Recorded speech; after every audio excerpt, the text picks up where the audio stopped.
Olá, boa tarde a todos. Eu sou Marcelo Jabur, professor da Fundação Dom Cabral, e esse vídeo tem o condão de revisarmos 3 pontos muito relevantes que vimos nas nossas aulas da pós-graduação em gestão. O primeiro deles diz respeito à problemática sobre a tributação do consumo no Brasil. Como não poderia ser diferente, o Brasil segue a regra mundial de tributar a renda, ganha, a renda acumulada, que nós chamamos de tributação sobre o patrimônio, e também a renda gasta, que nós usualmente costumamos chamar como tributação do consumo. A tributação do consumo no Brasil é bastante problemática, porque, ao contrário do resto do mundo que elegeu um único tributo de competência do poder central, como a regra uniforme em todo o território nacional, nós optamos por partilhar, repartir, dotar todos os entes tributantes, a União, os estados e os municípios, desta fonte de riquezas. E não poderia ser diferente, na minha opinião também, quando você transforma um único tributo tradicionalíssimo em 5 tributos iguais e concorrenciais, que só mudam de nome, quais sejam. Da União nós temos o IPI, que alcança a saída dos produtos importados e industrializados pelo importador. Nós temos ainda o PIS e a COFINS, que são 2 contribuições que incidem sobre o faturamento da empresa. Temos o ICMS, de competência dos estados e do Distrito Federal, que alcança a venda, a circulação de mercadorias e apenas 2 prestações de serviço de transporte e comunicação. E, por fim, o ISS-QN, que é um tributo que alcança as prestações de serviços previstas em uma lei complementar, hoje alocadas na Lei Complementar 116 de 2003. Então, notem que ao criar essa confusão concorrencial de tributos iguais, seria bastante natural ocorrerem 2 fenômenos que resultam desta opção, que foi uma opção, segundo os autores, para fortalecer o federalismo no Brasil, dando um tributo muito bom que incide sobre o consumo, e as sociedades vivem por consumir, né? É um padrão, o capitalismo ele pressupõe um consumo elevado, então esse tributo é um tributo renditício, ele alcança uma estratosfera significativa de arrecadação. Nesse contexto, é natural que surgissem primeiro conflitos de competência, já que eu não tenho o imposto sobre valor acrescido como padrão e passo a dar nomes aos bois, né, nome às espécimes tributárias, eu acabo criando conflitos de competência. Há algumas situações que eu não sei se eu devo tributar, por exemplo, pelo ISS dos municípios ou pelo ICMS dos estados. Exploramos os exemplos em sala. Eu acho que os exemplos mais comuns, e eu acredito que todos estejam lembrados desses conflitos de competência, girem em torno do ICMS e do ISS-QN. Mas este vídeo tem o condão também de acrescentar fatos novos. Exploramos muito em sala de aula a confluência e a divergência entre o fisco estadual e municipal a respeito do serviço de comunicação, do monitoramento por satélites, da tributação do software, a tributação da própria internet, tributação do Uber, das novas riquezas, das novas tecnologias, do streaming, e apontei para todos vocês qual é a solução que os tribunais estão a dar, uma vez que foram convocados a dar a palavra final, porque neste conflito de competências, quem padece é o contribuinte. Ele não sabe se deve recolher tributos à União, aos estados ou aos municípios. E isso é muito constrangedor, você ter diante de si, na obrigação tributária, um contribuinte que quer honrar a sua obrigação tributária, quer pagar o seu tributo, mas se ele faz para um ente tributante, o outro vai classificá-lo e vai considerá-lo sonegador. Então, uma situação bastante desprestigiosa em relação ao contribuinte. Então, o conflito de competências, ele se insere neste contexto. Agora eu vou acrescentar outros. Há conflitos de competências também que não estão assim, digamos, na vertical, entre tributos diferentes, ICMS e ISS. Muitas vezes ele se dá também entre o próprio próprio tributo existente, por exemplo, o ICMS. Nas importações, ao longo dos últimos 20 anos, nós temos dúvida se o ICMS da importação de qualquer produto, se ele ingressa em outro estabelecimento do importador, por exemplo, estabelecimento matriz de São Paulo promove a importação para todas as suas filiais no Brasil de tecidos.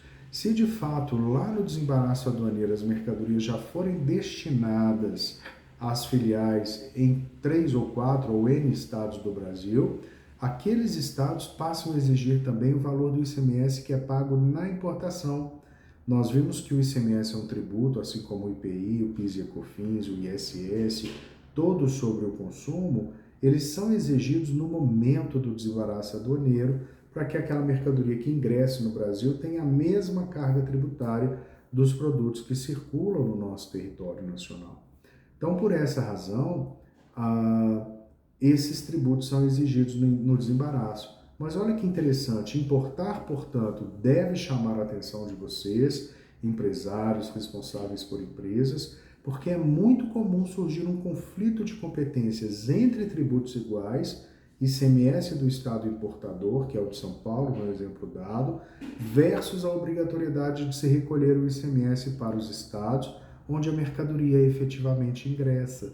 Por que São Paulo importou? Porque ela é a matriz, ela que faz os pagamentos, ela que coordena o radar, que é um procedimento na Receita Federal para liberar as mercadorias e importá-las.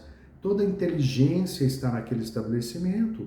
Não é uma vedação legal que você concentre as importações em um estabelecimento e passe a, no desembaraço aduaneiro, entregar essas mercadorias para os seus, digamos, estabelecimentos do mesmo titular. Mas, infelizmente, o Brasil criou um tributo estadualizado e aí o que decorre dessa estadualização? Uma tendência a eles guerrearem. E, nesse caso, há um conflito de competências. Porque quem é o competente para tributar? Aquele que promove a importação ou onde, de fato, a mercadoria ingressa? A tendência, já bastante consolidada do Supremo, é assegurar essa tributação para o estabelecimento onde a mercadoria ingressa. Mas o estado do importador aceita isso de boa fé, de boa vontade? Não. Então, os autos de infração continuam sendo lavrados, as empresas continuam sendo perseguidas diante ou vis-à-vis a esse fato narrado. O conselho que se dá: importe individualmente por cada estabelecimento e ingresse a mercadoria fisicamente em todos os estabelecimentos que promoverem algum tipo de importação. Então, o conflito de competências é um fenômeno decorrente da repartição do IVA, que é o Imposto sobre Valor Acrescido, modelo padrão de tributação internacional da riqueza consumo, que foi repartido em 5 espécies distintas, causando guerra fiscal, que é a tentativa de os sujeitos ativos ou os entes tributantes atraírem contribuintes para o seu território, prometendo redução da carga. O que isso resultou? Diminuição da capacidade de arrecadação tributária dos fiscos, e o outro fenômeno que se chama conflito de competências, onde um tenta invadir a seara do outro e exigir do contribuinte determinado tributo. Qual é a consequência lógica? O contribuinte se vê perdido, não sabe a que deu servir, e aqui, ente tributante ou sujeito passivo da obrigação tributária, ele deve, de fato, contribuir ali pelo seu faturamento. É uma situação bastante constrangedora. Outro ponto bastante relevante que nós discutimos também na legislação e nas aulas e nos nossos encontros diz respeito à opção da empresa pela tributação pelo lucro real, pelo lucro presumido e pelo Simples Nacional.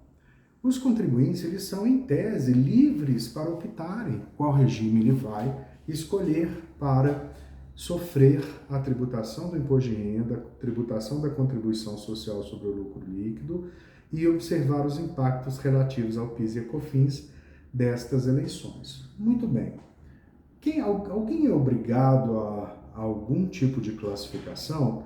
Nós temos que tomar um certo cuidado com essa afirmativa, porque somente em relação ao lucro real há uma obrigatoriedade que afasta, portanto, a escolha livre daquele empresário em relação ao regime. Mas ela, digamos assim, ela é bastante ela é bastante maleável, porque a obrigatoriedade para a opção, perdão, a obrigatoriedade para a adoção do lucro real, ele existe apenas nas seguintes hipóteses. Para aqueles contribuintes cuja receita total no ano calendário anterior seja superior a 48 milhões de reais, claro que tem que fazer a proporção pelo número de meses da existência da empresa, cujas atividades sejam de instituições financeiras ou equiparadas, que tiverem lucros, rendimentos ou ganhos de capital oriundos do exterior, é a terceira, que, autorizados pela legislação tributária, usufruam de benefícios fiscais relativos à isenção ou redução do imposto de renda, que no decorrer do ano calendário tenha efetuado pagamento mensal pelo regime estimativa, inclusive mediante balanço ou balancete de suspensão ou redução do imposto, e por fim aquelas que sejam atividade de factoring. Notem, portanto, que os obrigados são estes. Não estando neste universo, há uma liberalidade e nós poderemos optar pelo regime da micro EPP, mas aqui existe aqueles que não podem optar, e são de duas naturezas as limitações para o enquadramento no Simples Nacional, que é um regime tributário dedicado à microempresa e à empresa de pequeno porte brasileiras. A primeira vedação para quem quer ingressar, então notem que eu não estou falando de obrigatoriedade, mas o contrário, aqueles que querem optar, mas não podem, são aqueles que têm uma receita anual superior a 4 milhões e 800 mil reais. Esses não poderão estar regidos pelo regime aí do Simples Nacional. Muito bem. E aqueles que estão abaixo desse percentual vão se enquadrar ali nos regimes da micro, da EPP, com suas parcelas e com seus valores apurados por uma sistemática toda particular, que vai separar as receitas do comércio, a receita da indústria, a receita da prestação de serviços, e acaba sendo um tributo sobre o faturamento, uma alíquota única, incidente sobre o faturamento mensal, fazendo sempre uma média dos últimos 12 meses, como veremos em sala de aula, de modo a ter a simplificação da técnica, eliminando toda a apuração dos regimes não cumulativos, do PIS, da COFINS, do IPI, do ICMS, ou seja, troca toda a sistemática complexa por uma mais simples, que é uma alíquota fixa, que vai substituir os seguintes tributos: imposto de renda, contribuição social sobre o lucro líquido, INSS, PIS e COFINS, IPI, ICMS e ISS-QN. Via de regra, esses tributos vão ser substituídos por uma alíquota única. Naturalmente, ela vai ser partilhada e a receita vai ser distribuída para a União, para os estados e municípios, conforme partilha prevista na Lei Complementar número 123/2006. Então, nós temos ali a regra e o regime do Simples Nacional. Excelente. Então, nós vimos que há uma obrigatoriedade para o lucro real. A partir dali, não sendo obrigado, eu posso escolher ser lucro real, lucro presumido ou microempresa e empresa de pequeno porte, incluída no Simples Nacional. Tem que fazer a adesão ao Simples Nacional. A adesão pode ser feita por qualquer um, observado o limite máximo de faturamento de 4 milhões e 800, e há algumas atividades que são proibidas de ingressar no Simples Nacional, e elas estão todas elencadas na Lei Complementar 123/2006. Esse rol já foi muito grande, não permitia, por exemplo, empresas de contabilidade, escritórios de advocacia, mas ele foi sendo reduzido, e grande parte dos contribuintes hoje no Brasil podem, de fato, se enquadrar neste regime. Muito bem. E exploramos bastante em salas de aula a diferença entre os três regimes, lembrando que o lucro real percebe e persegue, de fato, quanto de lucro a empresa teve ao longo do ano, mas ela faz pagamentos trimestrais ou mensais, de acordo com a sua opção, e esses pagamentos serão feitos perseguindo sempre o lucro real, que no final da declaração do exercício seguinte, a empresa auferiu. Se ela não teve lucro, não haverá pagamento de imposto de renda, não haverá contribuições. Então, como que se apura esse lucro? É o faturamento menos as deduções que a lei permite fazer em relação ao imposto de renda. Os investimentos, planos de saúde, o ativo imobilizado, enfim, é um rol de possibilidade de dedução do valor do faturamento para se apurar quanto de fato foi o lucro daquela empresa, para ali achar a base de cálculo e aplicar a alíquota de 15% e o adicional de 10% para valores superiores a 20 mil mensal de lucro. Então é uma alíquota de 15, mas basicamente chega a 25, porque o adicional exige muito pouco sacrifício de valor, né? Um valor muito baixo para a sua incidência. Esse lucro real é excelente para quem tem uma exímia contabilidade e para quem não tem uma margem de lucro muito grande, porque não sendo essa a verdade, aconselha-se sempre o lucro presumido. Como o próprio nome já diz, mensalmente você tem o faturamento, a lei presume qual percentual desse faturamento é o seu lucro. Por exemplo, se você for comércio, a lei diz que o seu lucro é 8% desse valor. E aí essa passa a ser a sua base de cálculo. Então, faturamento R$100, seu lucro é R$8. E aí que será aplicada a alíquota de 15% e a alíquota de 10% adicional, quando devido, na mesma situação, de valores superiores a 20 mil mensal, apurado pelo contribuinte. Muito bem. Então, nessa sistemática de lucro presumido, nós temos aí uma grande indicação para aqueles contribuintes que têm uma margem de lucro alta, porque ela sempre vai ser superior aos valores estipulados por lei e, desta forma, o contribuinte vai estar em vantagem em relação ao tributo calculado pelo lucro real. E qual é a consequência para os demais tributos pela opção do lucro real e do lucro presumido? De fato, só vai atingir o PIS e a COFINS. Lucro real, o regime será da não cumulatividade, que pressupõe o direito do contribuinte deduzir do imposto a pagar, o PIS e a COFINS das suas vendas, o imposto das suas compras, o imposto sofrido à montante. E no caso do imposto de renda calculado pelo lucro presumido, a única alternativa é um PIS e COFINS cumulativo, onde não tem débitos e créditos e sobre o valor das vendas aplica-se uma alíquota de 3,65 e recolhe-se as contribuições para a União. Então, são essas as expectativas mesmo de incidências tributárias. E, por fim, um dos pontos bastante relevantes e interessantes que estudamos juntos, e eu gostaria de relembrá-los, é o quanto os tributos diretos e indiretos afetam os preços de bens e serviços. Nós sabemos, seguramente, que eu tenho que repassar para o meu cliente, ou seja, eu tenho que repassar para o meu preço, tanto os custos dos tributos diretos quanto os custos dos tributos indiretos. Não há dúvida. Só que para os tributos diretos, por exemplo, o IPVA, o ITCD, o imposto de renda da empresa, eu não tenho uma lógica matemática, um liame específico que eu deva demonstrar no meu custo e no meu preço de venda para efeito de repasse. Eu posso escolher repassar para um produto e não repassar para o outro, posso escolher diluir entre todos que têm bases distintas, mas a mesma lógica não vale para os tributos indiretos, que afetam o preço diretamente na razão e proporção da sua existência.